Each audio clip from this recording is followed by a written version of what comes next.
एक बात को यहां समझना होगा तुमको। कुछ लोगों का विश्लेषण है, जब किताब पढ़ोगी, खास करके इंटर में संपूर्ण क्रांति है ना, मैट्रिक में भी है, मैट्रिक में सवाल पूछता है, इंटर में भी सवाल पूछता है। तो उसमें कुछ लोगों का कहना है जो छात्र को राजनीतिक से दूर रहना चाहिए, छात्र को कोई राजनीतिक नहीं करना चाहिए। हमको ये बताओ राजनीति का मतलब क्या होता है। सबसे पहले राजनीति का जो लोग खराब अर्थ बतलाता है, लोग कहते हैं ना घर में फलाना बहुत राजनीतिक बाज है, बहुत राजनीति करता है, राजनीतिक का खराब शब्द होगा, अर्थ होगा राज को यानी शासन पद, का जो है संयुक्त राज्य मतलब होता है प्रांत यानी राज्य, ये स्टेट, और का जो राज मना होता है शासन। तो यहाँ पर है राजनीति, राजनीति तो नहीं है, राज के शासन की चलाने की नीति को राजनीति कहते हैं। बताओ तो शासन खराब चीज है, शासन नहीं होगा तो देश सही दिशा में चल पाएगा, तो राजनीति खराब चीज नहीं है। तो याद रखना है कि छात्र छात्रा यानी विद्यार्थी जो है वो पढ़ता क्यों है, किस लिए पढ़ता है, शिक्षा के लिए पढ़ता है, लेकिन फिर रोजी रोटी तो चाहिए, तो वो पढ़ेगा लिखेगा, उसको रोजी रोटी रोजगार कौन देने का काम कर, सरकार। सरकार जो है सरकार देगा। तो जब तक तुम्हारा राष्ट्र नहीं अच्छा रहेगा, जब तक राष्ट्र सुरक्षित नहीं रहेगा, राष्ट्र को चलाने वाला जब तक अच्छा नहीं रहेगा, जब तक कि मान के चलो सुरक्षित नहीं रहेगा, और जब तक उस जगह पर उस चुपचाप बैठोगे, अब बैठा तुम है बोलो भाई बुलाओ, तुम चुपचाप बैठोगे, तो जैसे तुम चुपचाप बैठा, जैसे तुम चुपचाप बैठोगे तो क्या होगा, शासन चलाने वाला चाहे वो केंद्र पर हो या राज्य पर, तो शासन चलाने वाले जो लोग हैं वह कहाँ हो जाएगा, शासन चलाने वाला लोग क्या होगा, सत्ता पर गलत आदमी बैठ जाएगा।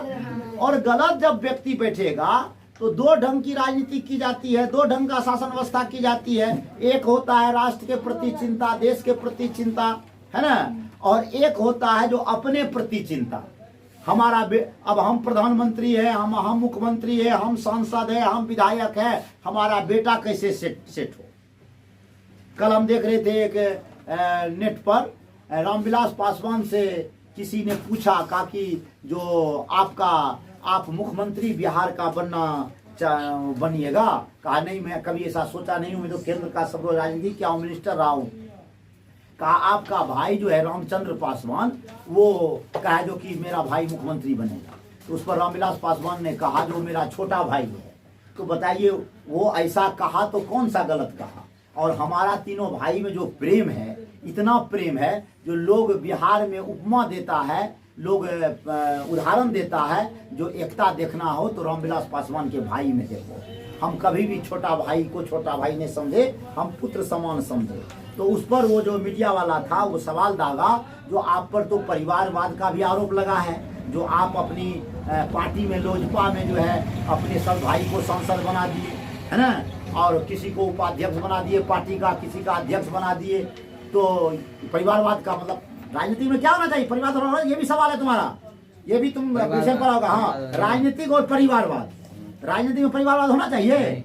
तुम जो राष्ट्र पर जो गए, तुम जो सत्ता पर जो तुम्हारा जो अधिकार है, तो सत्ता पर जो तुम गया, सत्ता पर जो तुम्हारा अधिकार है, तो सत्ता पर जो तुम्हारा अधिकार है, सत्ता को जो तुमने पकड़ा, तो राष्ट्र को आगे बढ़ाने के लिए ना, विकास करने के लिए ना। और जैसे ही व्यक्ति के दिमाग में यह बात आ जाएगा जो हम बेटा को राजनीतिक में लाएंगे, बेटा को भी हम कोई पद पकड़ाएंगे, भाई को भी पद पकड़ाएंगे, तो क्या होगा, कमजोर ना होगा, तो परिवारवाद का बढ़ावा हुआ।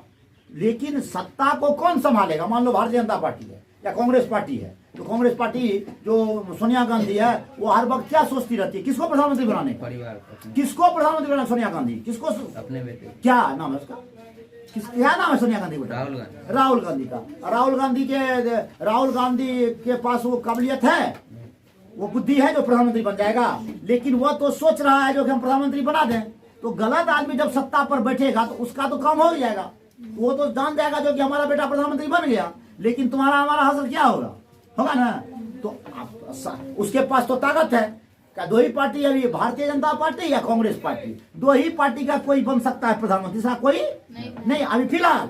अब मोर्चा बने, वो सब पहल हो, सब में सामंजस्य स्थापित हो तो तीसरा विकल्प निकल सकता है, लेकिन कांग्रेस को दरकिनार करके तीसरा विकल्प नहीं रहेगा। जब भी गठबंधन भी बनेगा अगेंस्ट का तो कांग्रेस की अगुवाई में ही बनेगा। तो कांग्रेस इतना बेवकूफ है जो कांग्रेस का अगुवाई में बनेगा। कांग्रेस पार्टी जो है राहुल गांधी या सोनिया गांधी घोषित कर देगा जो प्रधानमंत्री नीतीश कुमार बन जाए।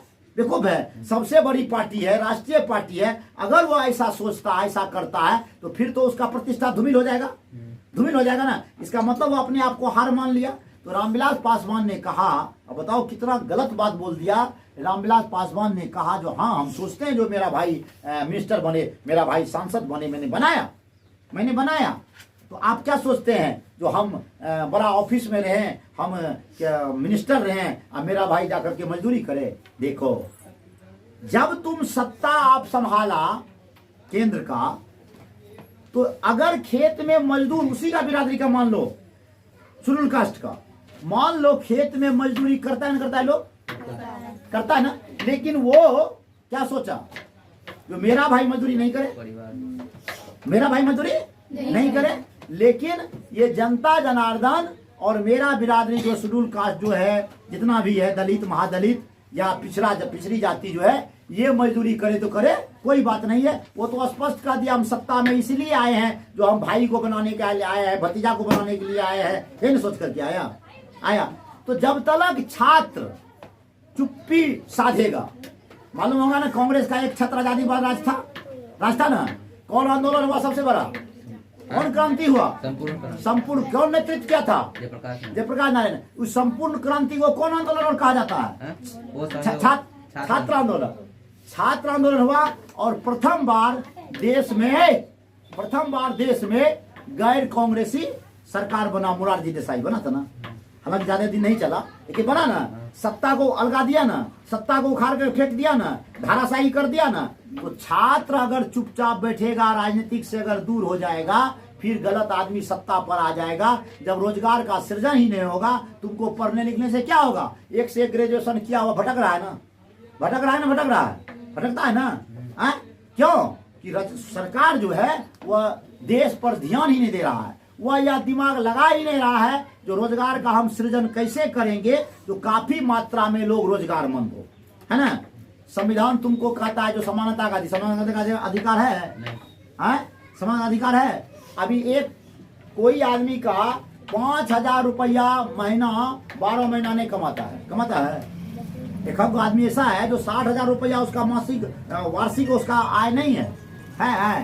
लेकिन कोई आदमी को बैठा करके तुम 44,000 45,000, वो काम नहीं करता है, रिटायर कर गया, 44,000 45,000 50,000 रुपया उसका तनख्वाह है। अगर वह जब नौकरी करेगा उस आवर में उसको पैसा दिया जाए, नौकरी के बाद क्यों दिया जाएगा। उस आवर में उस व्यक्ति को जवाबदेही होनी चाहिए तो उसका रिटायर्ड करने के बाद वह अपने जिंदगी को कैसे काटेगा, अपने जिंदगी को कैसे जिएगा वो न सोचेगा। ठीक है, इसीलिए छात्र को राजनीतिक से मतलब रखना चाहिए, उसको तो चाहिए, रहेगा तब ना रोजगार देगा। एक हो गया। दूसरा है तुम्हारा मुद्दा, दूसरा जो मुद्दा है धर्म जो है तुम्हारा, कौन चीज। ये धर्म का मतलब क्या होता है, जो धारण करें आप, उसको क्या कहते हैं, धर्म कहते हैं, उसको धर्म कहते हैं। हम एक बात पूछते हैं तुमको, धर्म व्यक्तिगत सवाल होना चाहिए कि राष्ट्र का सवाल होना चाहिए कि समाज का सवाल होना चाहिए। व्यक्तिगत